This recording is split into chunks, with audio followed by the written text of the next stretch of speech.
പുനരുപയോഗ ഊർജ ഗതാഗത മേഖലയിൽ വൻ വിപ്ലവം സൃഷ്ടിച്ചുകൊണ്ട് അന്തരീക്ഷത്തിലെ കാർബൺ ഡൈ ഓക്സൈഡും ഒപ്പം ഹൈഡ്രജനും ഉപയോഗിച്ച് ശുദ്ധമായ ഇന്ധനം ഉൽപ്പാദിപ്പിച്ച് ഗതാഗത മേഖലയിൽ കാർബൺ രഹിത ചുവടുവയ്പ് നടത്തി മാതൃകയാവുകയാണ് ജപ്പാൻ.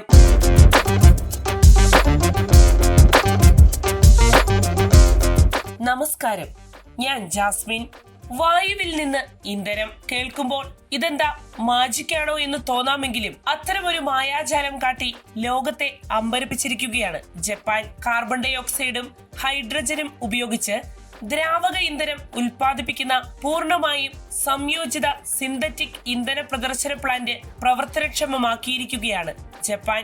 ഗതാഗത മേഖലയിലെ കാർബൺ പുറന്തള്ളൽ കുറയ്ക്കാനും ഊർജ സ്വയം പര്യാപ്തത വർദ്ധിപ്പിക്കാനുമുള്ള ജപ്പാന്റെ ശ്രമത്തിലെ നിർണായക നാഴികക്കല്ലായാണ് ഈ പദ്ധതി വിലയിരുത്തപ്പെടുന്നത്.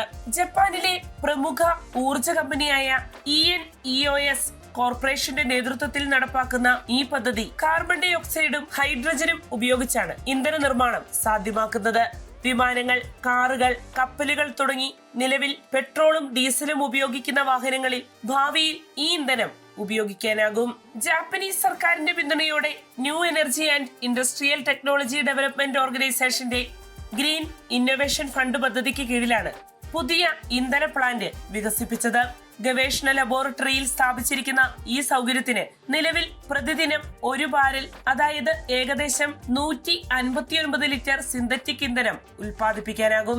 അസംസ്കൃത വസ്തുക്കളുടെ ശേഖരണം മുതൽ അന്തിമ ഇന്ധന ഉൽപാദനം വരെ മുഴുവൻ പ്രക്രിയയും ഒരൊറ്റ സംവിധാനത്തിൽ നടപ്പാക്കാൻ കഴിയുന്ന ജപ്പാനിലെ ആദ്യ സംയോജിത പ്ലാന്റ് എന്ന പ്രത്യേകതയും ഇതിനുണ്ട്. ഭാവിയിൽ വ്യാവസായിക തലത്തിൽ സിന്തറ്റിക് ഇന്ധന ഉൽപാദനം സാധ്യമാക്കുന്നതിനുള്ള പരീക്ഷണശാലയായാണ് ഗവേഷകർ ഈ പ്ലാന്റിനെ വീക്ഷിക്കുന്നത്.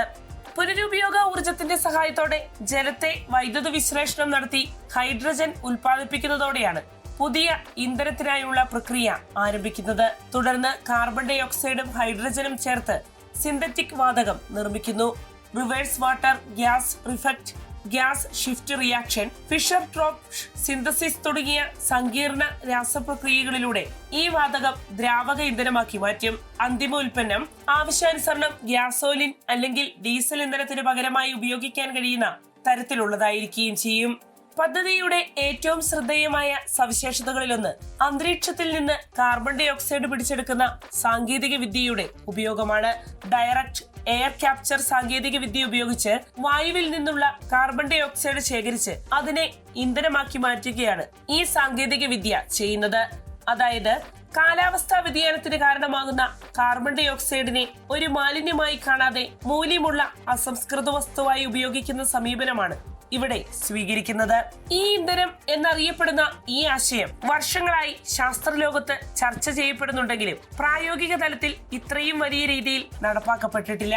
പ്രകാശ സംശ്ലേഷണം അനുകരിക്കുന്നത് പോലെയാണ് ഈ സാങ്കേതിക വിദ്യയെ ചില വിദഗ്ധർ വിശേഷിപ്പിക്കുന്നത്. പ്രകൃതിയിൽ സസ്യങ്ങൾ സൂര്യപ്രകാശം ഉപയോഗിച്ച് കാർബൺ ഡൈ ഓക്സൈഡിൽ നിന്ന് ഊർജം സംഭരിക്കുന്നത് പോലെ ഇവിടെ പുനരുപയോഗ ഊർജവും പ്രത്യേക രാസപ്രക്രിയകളും ഉപയോഗിച്ചാണ് ദ്രാവക ഇന്ധനം സൃഷ്ടിക്കുന്നത്. ജപ്പാന്റെ പുതിയ നേട്ടത്തിനു പിന്നിൽ വർഷങ്ങളുടെ ഗവേഷണവും പരീക്ഷണങ്ങളുമുണ്ട്. കാർബൺ ന്യൂട്രാലിറ്റി ആഗോള ചർച്ചാ വിഷയമാകുന്നതിന് മുൻപേ തന്നെ ഗവേഷകർ സിന്തറ്റിക് ഇന്ധന ഉൽപാദന സാധ്യതകൾ പരിശോധിച്ചു തുടങ്ങിയിരുന്നു. തുടക്കത്തിൽ പ്രതിദിനം 30 മില്ലി ലിറ്റർ മാത്രമേ ഉൽപ്പാദിപ്പിക്കാനായുള്ളൂ. നിരവധി പരീക്ഷണങ്ങളിലൂടെയും സാങ്കേതിക മെച്ചപ്പെടുത്തലുകളിലൂടെയും ആ ചെറിയ പരീക്ഷണ സംവിധാനം ഇന്ന് 1200 ചതുരശ്ര മീറ്റർ വിസ്തൃതിയുള്ള പ്രദർശന പ്ലാന്റായി വളർന്നിരിക്കുകയാണ്. ഈ സാങ്കേതിക വിദ്യയുടെ ഏറ്റവും വലിയ വെല്ലുവിളി സാമ്പത്തിക പ്രായോഗികതയാണ്. ഇന്ധനം വായുവിൽ നിന്നും വെള്ളത്തിൽ നിന്നുമാണ് നിർമ്മിക്കുന്നത് എന്നത് ശ്രദ്ധേയമാണെങ്കിലും അതിനാവശ്യമായ വൈദ്യുതിയുടെ അളവ് വളരെ വലുതാണ്.